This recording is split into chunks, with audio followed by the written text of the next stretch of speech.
Waiting for my girl. Z, I'm sorry I'm late.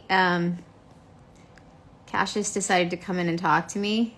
And so one of the reasons, hi Sassy.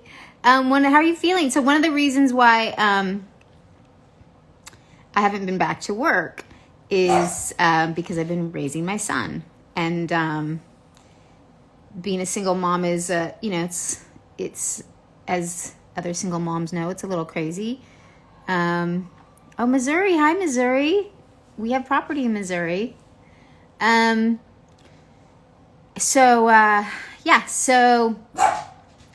Abel. And we're just back home. So Cassius came in to tell me some very important stuff. He came to talk to me about Nintendo Land. So do you guys know about Nintendo Land? It's opening up in Universal City. It's crazy. So he came in to tell me about that. And when Cassius, I'm with you, sister. And when Cassius talks to me, I drop everything. I've also lost my voice. So I apologize for that. But looking for my sister to ask to join the live. Hi, Cassandra. Oh my gosh, you've been watching Sam all weekend. My mom was watching Sam this weekend too, you guys, yesterday. Purely accidental. We walked in, it was on. She started watching the episode where Sam is in the box and she got very upset.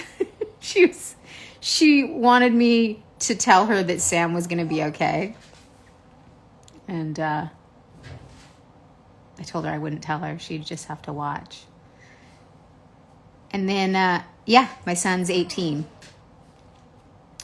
Hi, Toronto. We love Toronto. Okay, so Z, waiting for Z to ask to join my live. Oh, you can't make a request? Oh my gosh, that's so weird. Okay, let me try to hide live from Z, pin, comment, go live. Okay.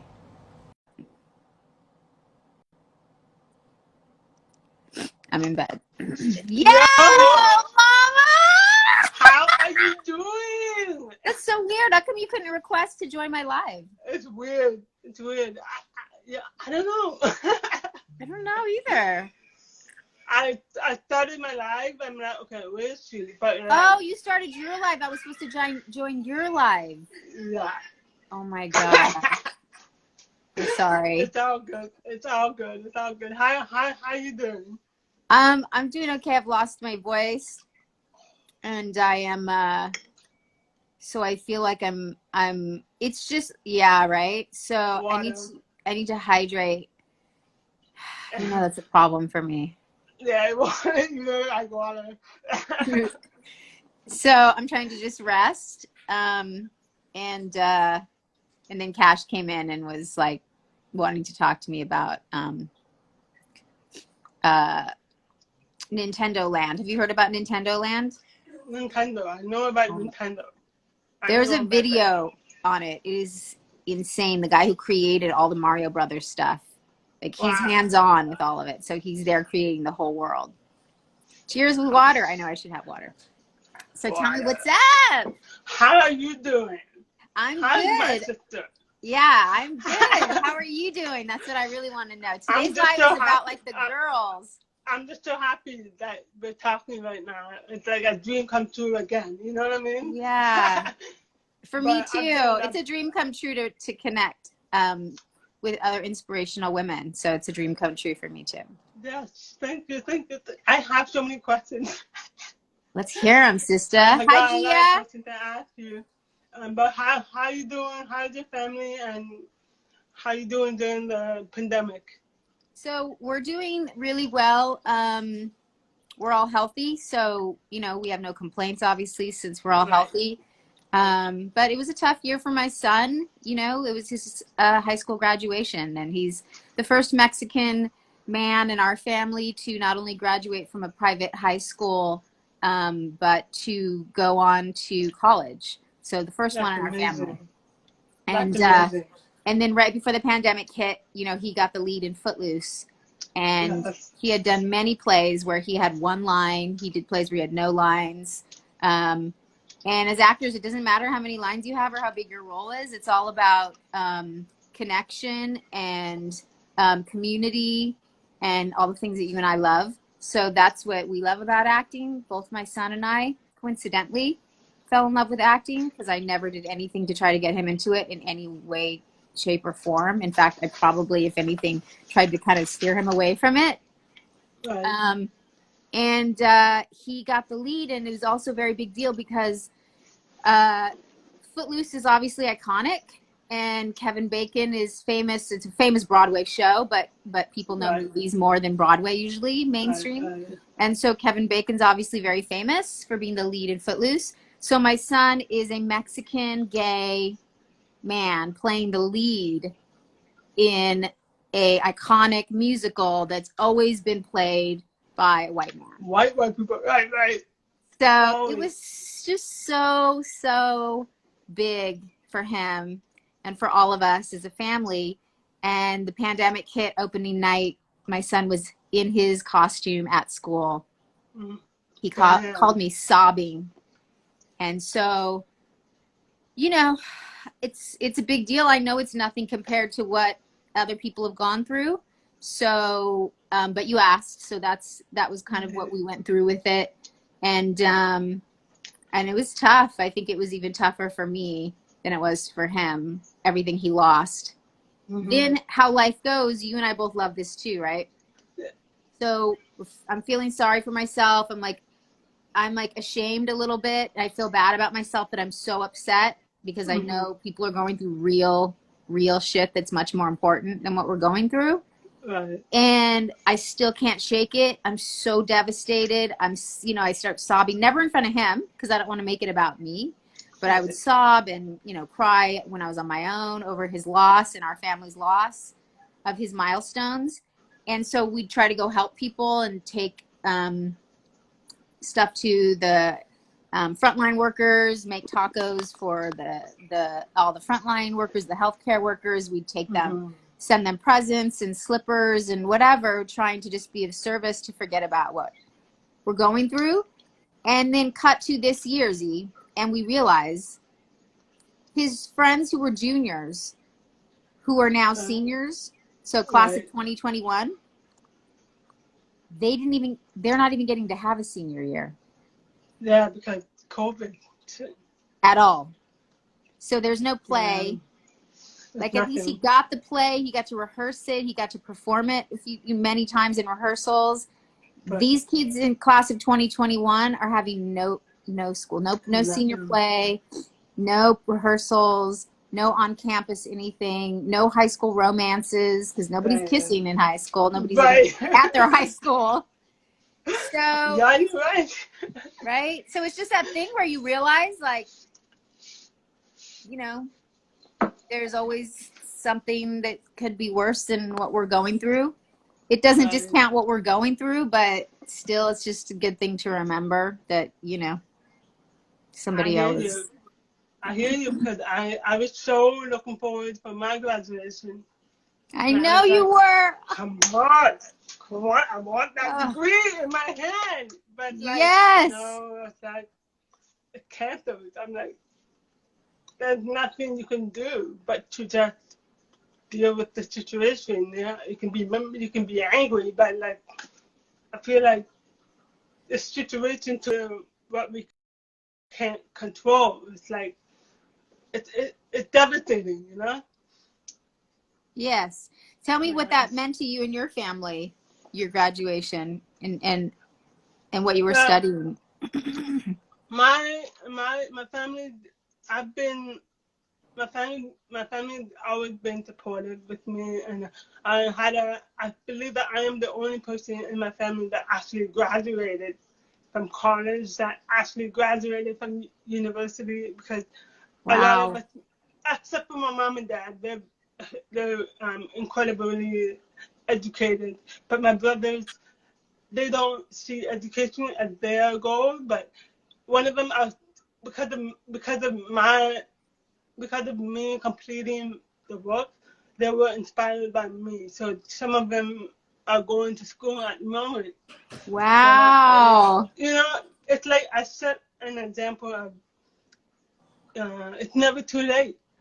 Yeah. It's never too late. It's just finish it. Just get the job done. It's And so that's what I did. true. It's so true. I read this great book by Ellen Bernstein, the amazing actress, and she had the greatest love of her life in her 80s. So in her Right. 80s, she fell madly in love. See? Everything. No, it's just you just gotta believe, you know. Yeah, I think, yeah. yeah. But it's a milestone. It's like something you should be proud of because you put so much work in completing your homework and your assignments and your presentation and the thesis, and it's like it's an ongoing. It's tough. It's really tough. It is. It's so tough. I mean, my son hates homework. He fucking hates homework. And he started college. He took the first semester off. He started college at his first choice college. And in just last month in January. And he hates homework. He likes to be at school. He likes to be at school. He likes to work with his teachers. He likes to interact with other human beings. And I kind of agree with him. The whole homework thing has gotten a little out of hand. There's a great documentary called Most Likely to Succeed. Most Likely to Succeed, okay. Yeah, you have to watch it. You'll love it. And it's really about how the education system has to change and that we're really not setting our kids up anymore for what real life is about. Like, you know, no one gives a shit anymore about like an Ivy League education. Like, people care about, do you work well with others? People care about, are you doing what you love for a living? People don't care about, did you go to Yale or did you go to Brown?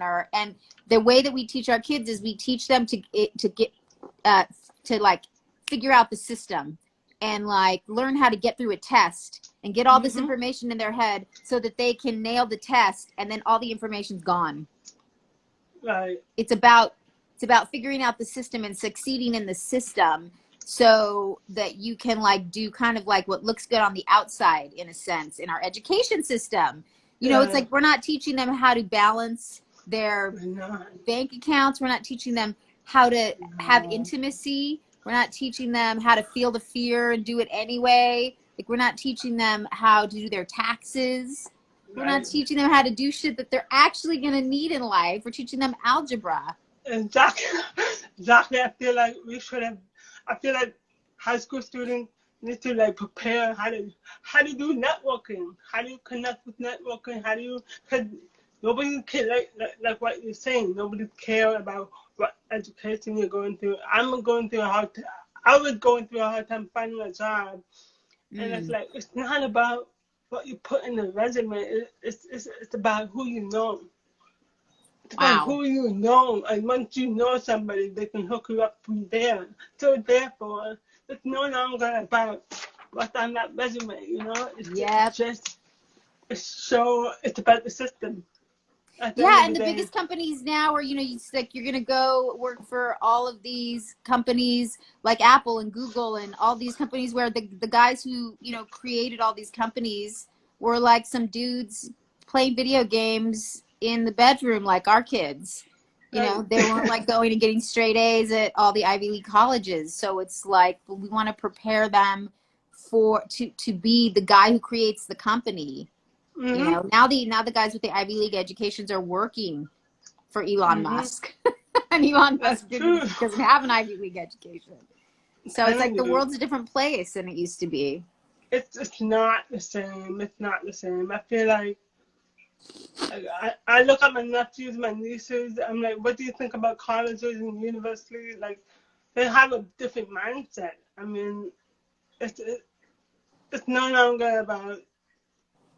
I feel like it's like what I noticed is that once we all graduate from high school or university, especially colleges and universities, people are looking for 5 years experience working in this field, and you're like, but I spent 5 years in school. In school. So Okay, God. how can I get hired when I can't even gain the experience and those experience I was using in the education system? So how is that fair? So Yeah. you have a bunch of people who are unemployed looking for employment, but these employers are not even hiring them because of what? Experiences. So that sucks.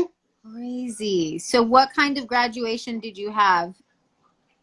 I had a, I had a, my graduation hasn't started. It's been canceled, so I get my degree In the mail? In April or May or something like that. Yeah.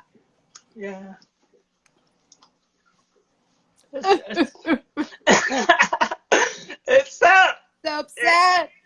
it's so Damn it. upsetting. You have to have a party, Z. You have to have a Oh my god. graduation party. Yo. Oh man. You know, I like the way you when you keep posting your stuff on your Instagram, you're always insightful, you're always putting real talk. I was wondering, where do you get that impact from? Do you feel like, where do you get that from? Um, that's such a good question. I always find it really interesting how you can grow up in the same household. I'm the youngest of four, and you can grow up in the same household with the same parents and be such different people. So I don't really know where I got that from. Being the youngest, there's a lot of people who I was influenced by, but I did break away from my family at about 20 years old and basically stopped speaking to about 90% of them for about 20 years. Wow. And some of them I still don't speak to, and it's not because I don't love my blood family. It's because I just wanted to take a different path than they were on, Right. and I wanted to break the chain and raise my son without abuse. And my Yeah. family had normalized abuse. So if you were the person who spoke out about abuse, it was kind of like you're looking for attention, or you're exaggerating, and so you're kind of blacklisted if you want to tell the truth. Right. So I mean, ironically, as you you know, have to do it. without getting into it here, I've like recycled that a little bit in some ways in my life, because that's how you work through it. You bring it back up, Right. the abuse, and then this time you face it and work through it in a way that you couldn't as a kid. So, my mom is very thoughtful. My mom and I have always stayed very close. She quit her job and raised my son Cassius as his nanny so that I could be on set 18-hour days, Wow. basically his whole life until high school. She's really thoughtful and very involved in other people's lives. So I may have gotten a little bit of it from her, but she can overextend herself with her thoughtfulness and then end up like not taking care of herself. So we all, as women, we all know that trait, that kind of codependency, almost martyrdom, like, giving too much, trying to take care of everybody else too much. So I have to be careful with that too. I can also be a real asshole like my dad. Like my dad was just a total asshole, like legit alcohol, very bad alcohol problems. So he could say a little bit of that may have been why, but I think that I really branched off and became my own person. Sometimes I'm an asshole like my dad still, and I'm impulsive and reactionary. I work on those things. And sometimes I'm incredibly thoughtful like my mom, and I'm really interested in other people's lives. But I think the real me is somewhere in between those two. And I am the first person in my family to break the chain of abuse. The cycle. To break the cycle. My son, he's never heard me yell. I've never yelled at my son. No, he's never heard anyone in our household call each other a bad name.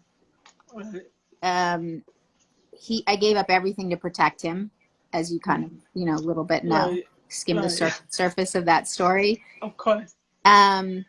Basically all the things that I wished someone had done for me as a kid, I did for my son. Yeah, not always perfectly. Right. I really screwed up a lot of things with him as well. But it was all new for me. I didn't have really anyone showing me how to raise a child without normalizing abuse. Right. That's incredible because it's very challenging for you to like break the cycle when you have your own family against you, but you have to do what you have to do. And I think that your posts and your the way that you um write, it's coming from a place of love, and I can see that in you. And I see that that's why everybody's so drawn to you because you're coming from a place of love, and Mm. love is just so unknown to the world because we're so addicted to hate and negativity. But when you see love, it's just brighten people's day. So Well, yeah, that's so beautiful. Thank yeah, you. Don't make me cry. I love that. I right, mean, that's really true. You know, I really don't have hate in my heart. In right. fact, MC, my man, always tells me that I'm too nice. I need to be a little more, yeah, I mean, he's like, you're just Aggressive. too nice, babe. You're too nice. I don't have any hate in my heart, really, for anyone. Even the people who have hurt me. It's a little harder if you've hurt my son. Hmm. Um, but I just don't have, by nature, I don't have hate in my heart. I don't, um, lots of times if you come forward with the truth, people will say you're looking for attention. If I was looking for attention, I would tell the whole story, which is really intense. Right. Um, and I just want peace and happiness for my son. Right. And sometimes you have to tell the truth to be able to heal and get a little bit of That's peace and happiness. So, you awesome. know, it's what we try to do over here, and we try to navigate it as best we can. But it's tough situation. And what I've noticed is that none of us are alone. So Hmm. so many of us are going through the exact same thing. And Hmm. for some reason, it's more powerful if you're an actor or a musician or someone who people know.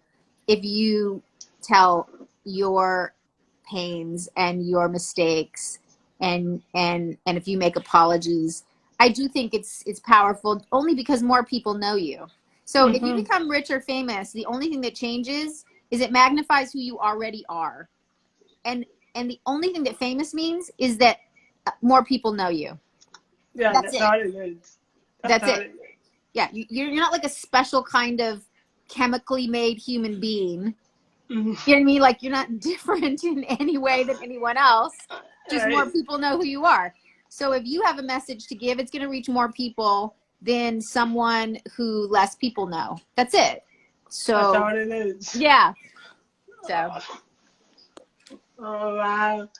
Vanessa, I really admired you on the TV show 90210, and there's something about your character that just drawn to me because I feel like regardless of what your character went through, I feel like you shine through. And I know that interesting. you haven't had a good experience working on the set of Yeah. 90210. And I wanted to know what advice would you give for people who are in that similar situation Ah. now? So I'll tell you something. I'll tell you a really piece of advice that I think is good. I was so hurt when I was working there that I felt like I was sideswiped by the cattiness and not being liked. I wasn't expecting it because I had had Right. such really nice experiences working before that. And Mm-hmm. so this was all new to me. This business, just like anyone's business when they start it into it. And so one day on set, um, Jenny Garth said to me, maybe it would help you if you didn't walk around like somebody who isn't liked. What? So I thought, isn't Whoa. that interesting? And I like constructive criticism and I like notes. Mm-hmm. I tell me something. You know what I mean? Like, give me something to work on. Like, I want to work on it. Right. And so I realized, like, maybe I had taken it so personally that I wasn't liked that now I was walking around like someone who isn't liked. So I wasn't Mm-hmm. leaving the door open for it to maybe get better. Right. So, You kind of just internalize it. well, it was so personal for me. I Almost. think we take stuff so personally, right? Right. And so it's like today, I think if I went back, because I was such a kid when I was there, it's like when people don't like me now, it really doesn't bother me that much, unless I'm like on my period or something. Like I don't. I don't care as much, but I really cared back then. And because I hadn't experienced it that much. I'm so used to not being liked now. That's true. Especially after my court case, you go through court. I mean, they drag you through the mud. It's like, I realized it's not personal. It's not personal how people feel about you. It's just a reflection of what they're going through and how they feel about themselves. And it doesn't even mean that they're bad people if they don't like you. Do you know what I mean? It just may not be like, it's whatever they're going through. They just don't have room for you in that moment.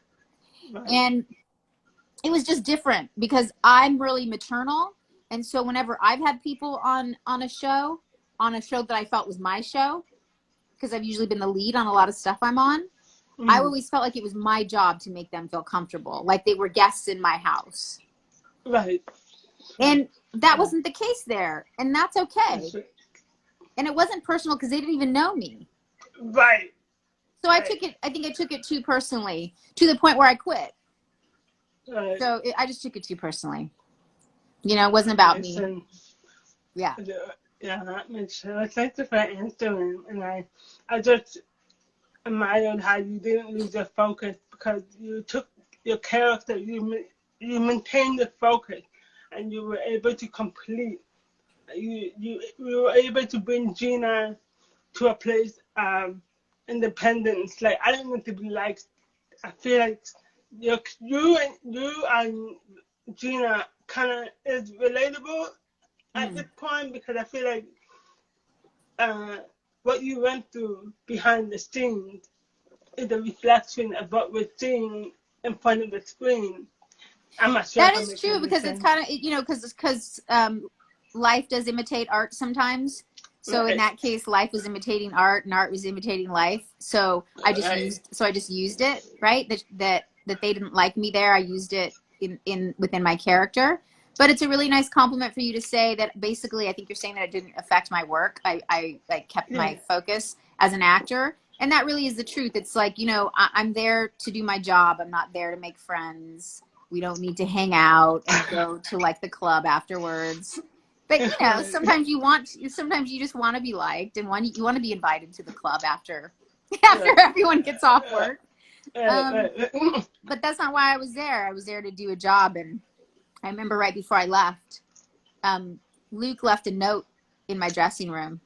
And it was one of those old school phone messages. So remember those little papers where people used to write phone message from to message, right? And he's doing it to be funny, like an old school phone message. So I don't know where he got that from, but he left an old school phone message like to Vanessa from Luke Perry. And in the message he wrote, "Don't go." It was my last day and I'd quit. Wow. And it had taken a long time for me to get Aaron Spelling to agree to let me go because I was under contract. So they could have made me stay or they could have tried to sue me or whatever for trying to leave. And they really, you know, they said no the first 2 times I quit and then they let me go finally. And because they just knew I was so unhappy. And it kind of just made it all worth it for Luke to leave me that note, "Don't go." And then, of course, when he died, it was extra meaningful. So I framed it. That's my little note from Luke. I know. Wow. And honestly, I wasn't able to appreciate it then as much. But now I've seen clips from so much of my work from you guys online.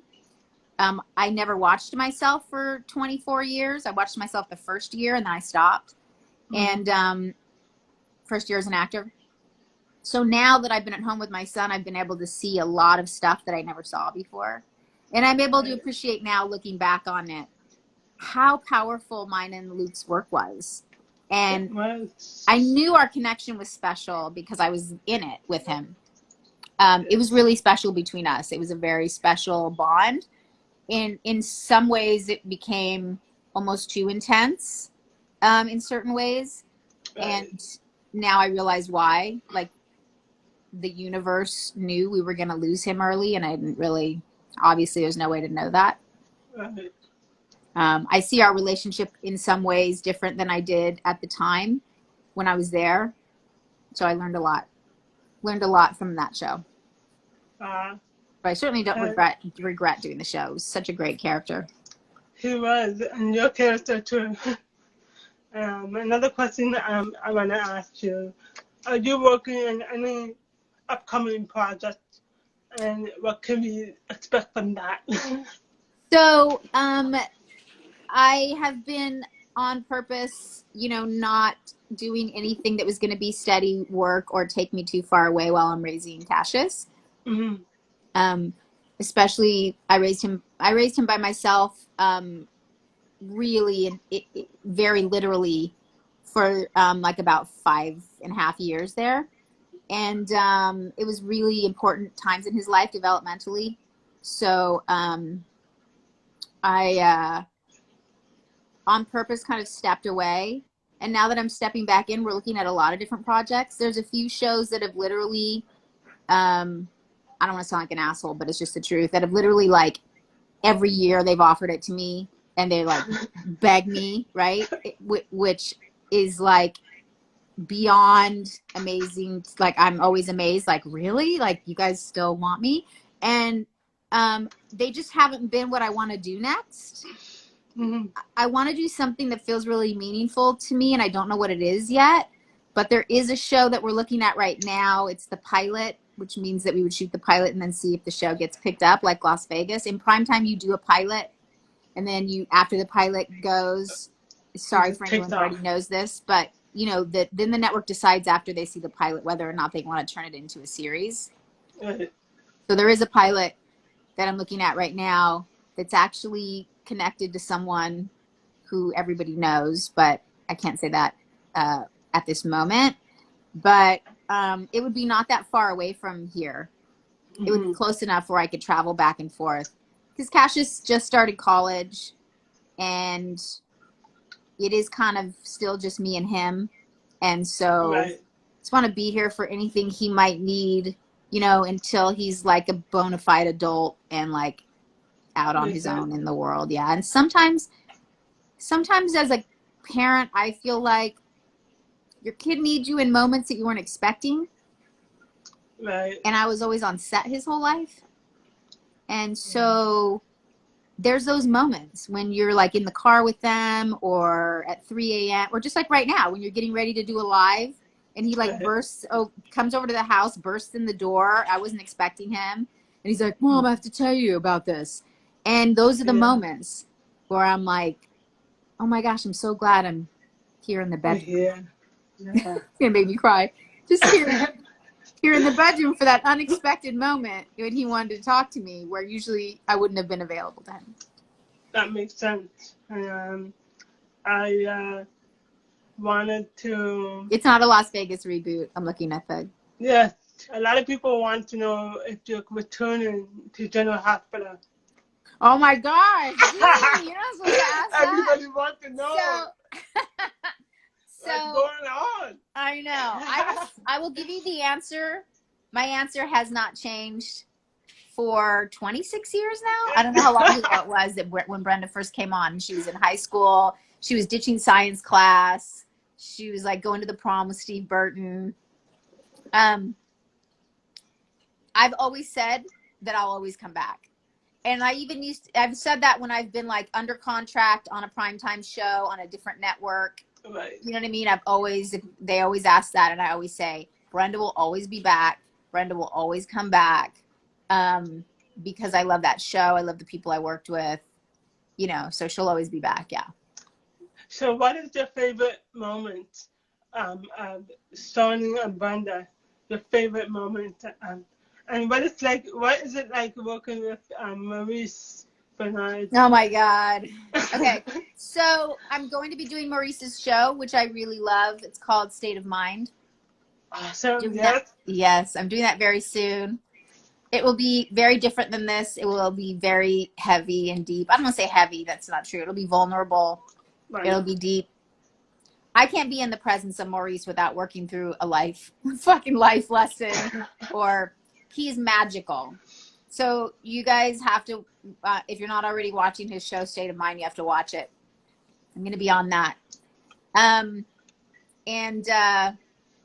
So I have a feeling that's going to be some of my favorite work between us is that. But as far as Brendan Sunny, my absolute favorite moments of all time between Brenda and Sunny are the ones that are still coming. It's always, ooh,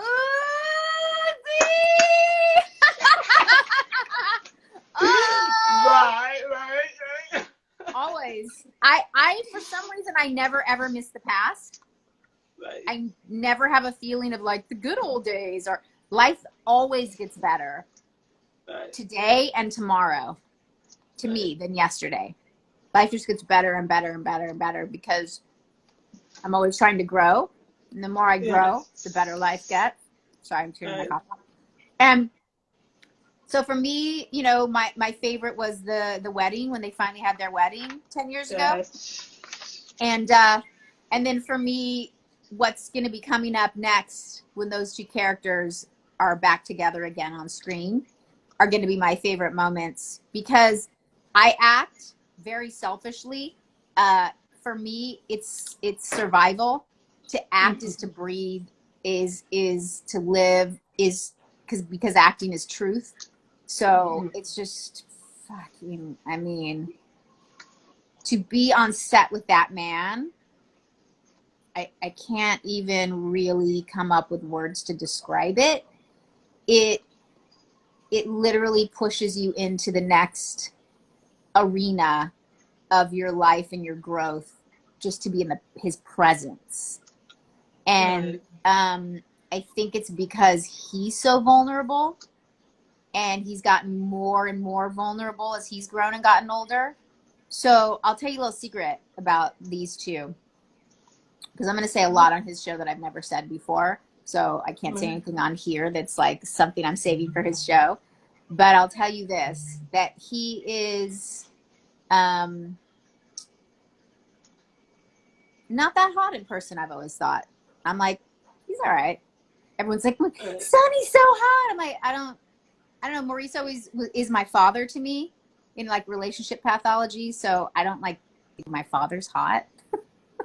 So I never got it. I'm like, Sonny's not, I understand you guys think he's hot.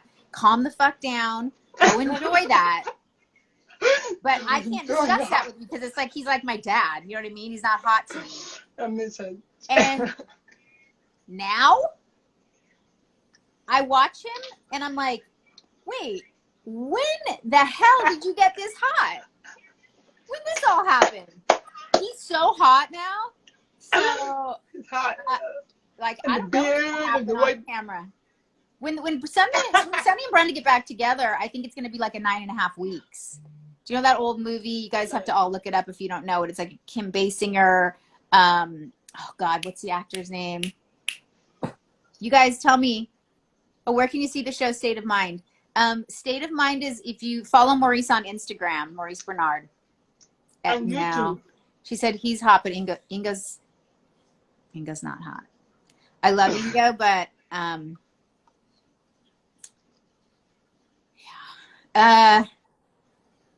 my God, such a great movie. Yeah, you guys, who's the actor in 9.5 Weeks with Kim Basinger? Mickey Rourke. So Mickey Rourke and Kim Basinger. Thank you guys. Thank you. Hey, Jason, my cousin's on here. Yo, my cousin Jason's on here. He just gave me the answer. So Mickey Rourke. What? So Mickey Rourke and Kim Basinger, they basically did a whole movie about having like the greatest love affair, like sexual encounter, love affair, really like the reason to be alive. Those love affairs that you've had where literally the sex is so intimate and fun and unbridled, and it's like literally the reason to be alive is that feeling of love and connection with someone and being uninhibited. So I think that Sunny and Brenda have that still to look forward to in their relationship. An unbridled, passionate love affair that isn't shackled by immaturity and drama and the mob, to be honest. The fucking mob and lies. Because Sunny lied to Brenda. Yep. Their whole relationship, and she was a kid. And he was the only man she ever loved. She didn't have a family. She didn't have a father. She had nobody. So fuck him for Right. for that whole time. He should have. I know it's like to protect her, but Brenda was tough. He could have sat down and said, "Listen, babe, I'm in the mob. And about it, you know what I mean?" And she Mhm. would have done anything for him. So fuck him for lying to her. Your dress is The yeah, comments are going crazy. with the butterflies all over it or something like that. Yeah. Anyway. So what was it like working in Vegas? And is Sam your favorite character? Because I feel like you enjoy Sam so much, but I'm not you, so. I mean, Sam is so lonely. She has nobody. So, Yeah, true. she doesn't even have the capacity to try to create a family or an intimate love relationship because she's that terrified of Right. intimacy. And she is actually, I'm a method actor, so I use a few people from my real life Mm-hmm. that I know who are that terrified of intimacy. So everything with them is tough and so it's fun to play her, but I would not want to be Sam. No. She's truly alone. Yeah. Right. Super fun. She's basically a dude. She's a Yes, she is. dude. If Sam got married or had a girlfriend, it would be because it's convenient or it's good, it works for her, like someone to take care of her so she can get it done. And that's what a lot of men that I know, that's the extent of their intimacy, is they have a girl who feeds them, fucks them, takes care of their stuff for them so that they can be obsessed with their work. Mm-hmm. Wow. Awesome. And so what keeps you grounded, and who inspires you? Cassius keeps me grounded. Mm-hmm. He is honest with me. He is inspirational. He is such an empathetic person. He's fair. He's brave. He's forgiving. He's practical. Mm-hmm. He knows what's up. And he gives people a lot of leverage to be who they are without him taking it personally. He keeps me mature. He keeps me grounded. I hate to sound corny, but I got to do what I love for a living right away, which is like unheard of, such a blessing. But having him was truly the pleasure of my life. Mm-hmm. Like, he's the one who allowed me to break the chain of normalizing abuse and not going after your dreams and all that bullshit that I was taught as a kid. He's the one that gave me the opportunity to do it differently. So that's my greatest accomplishment in this life. Not him, because he's his own man. He's great in spite of what I've done to him and in spite of the ways in which we've tried to fuck him up. But the way in which I've tried to learn to be a good mother, that's my greatest accomplishment on this planet. And then, now it's time to go back to work because being an actor is my greatest love. Mm-hmm. I don't like when moms say that their sons are their greatest love because it creeps me out because I've dated some. Anyway. No, it sounds like a little. Like, pick up you with your mom because Jesus. So yeah, your son isn't your greatest love of your life. No, that's like love is for another man or what you do for a living, just in my opinion. But trying to become the best mom, for me was my greatest accomplishment, but my greatest love is acting. So you'll see me back on stuff again soon, and then you'll see me acting until I'm like 100. Like Betty White. Probably not as successful as Betty White, but as passionate as Betty White. Yes. What a legend. Wow. Yeah. One more question, and I wanted to know if you could work with anybody in the industry, Like if you want to make a movie with actor or actresses you're willing to work with and why? Well, I think we all have the same answer. Oh, Meryl Streep is literally, our royalty in show right. business. I was lucky enough to get to become friendly with her for 6 years. For the first 6 years of Cassius's life, I was dating a writer-director named Ben Younger. And he had written and was directing he had written the movie and was directing Meryl Streep in his movie when we met. And so she gave me a few pieces of advice that I clung to because she's fucking royalty. But she's really like, she's a woman who puts her family and her integrity first. And then she is literally the master of her craft, the absolute master. It's indescribable what she does on set. I have no explanation for it. So I would literally, I always say the same joke, but I would do craft service on something she was working on. I'd make her tacos and do craft service or be her assistant, bring her coffee in the morning to just watch. And she's one of the people who said like she doesn't like watch herself. There's really no point in watching yourself.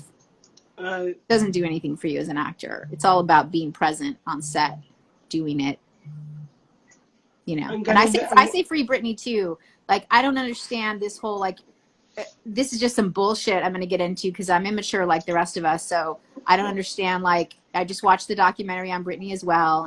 And I just don't understand a father who's not really in your life your whole life. And then now he's the executor of, now he like manages your money and your life and you're a grown woman. Yeah, she's 39. I mean, what? Wow, so that's my personal opinion. However, I also think we're all idiots to have a personal opinion on people's lives who we don't know personally, because I don't know them personally. Yeah. So that's my immature, take from the outside. People have so many takes from the outside on my life.